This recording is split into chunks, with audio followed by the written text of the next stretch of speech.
સમાચારોની શરૂઆત કરીએ।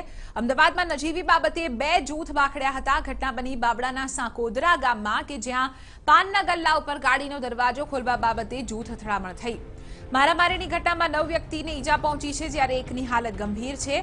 બનાવની જાણ થતાં જ બાવળા પોલીસ સ્થળ ઉપર પહોંચી છે અને સામસામે પોલીસ ફરિયાદ પણ નોંધવામાં આવી છે। મહત્વની વાત છે કે સાંકોદરામાં બે જૂથ આમને સામને પહોંચી ગયા હતા। નજીવી બાબતે અહીં ઘટના બની હતી, જેમાં 9 લોકો ઈજા પામ્યા છે, જેઓને હાલ સારવાર હેઠળ હોસ્પિટલ ખસેડવામાં આવ્યા છે।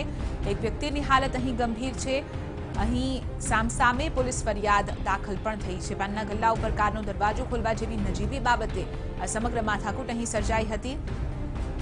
આજ મુદ્દે વધુ જાણકારી મેળવીશું ટીવી 9ના સંવાદદાતા યુનુસ ગાઝી પાસેથી। યુનુસ, આખરે આ જૂથ અથડામણની પાછળ કારણ શું છે?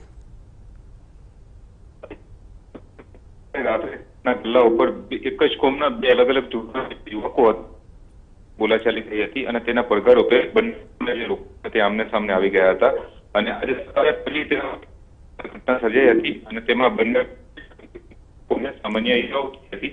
તો હાલ તકનીકી ખરાબી આવી રહી છે। હાલ આપને જણાવી દઈએ કે નજીવી બાબતે બે જૂથ અહીં બાખડ્યા હતા। બાવળાના સાંકોદરા ગામની આ સમગ્ર ઘટના છે કે જેમાં મારામારી સર્જાઈ હતી। પાનના ગલ્લા ઉપર ગાડીનો દરવાજો ખોલવા જેવી નજીવી બાબતે અહીં આ સમગ્ર ઘટના બનવા પામી, જેમાં 9 લોકો ઈજાને ભેટ્યા છે, તો બીજી તરફ એકની હાલત અત્યારે ગંભીર હોવાનું જણાઈ રહ્યું છે।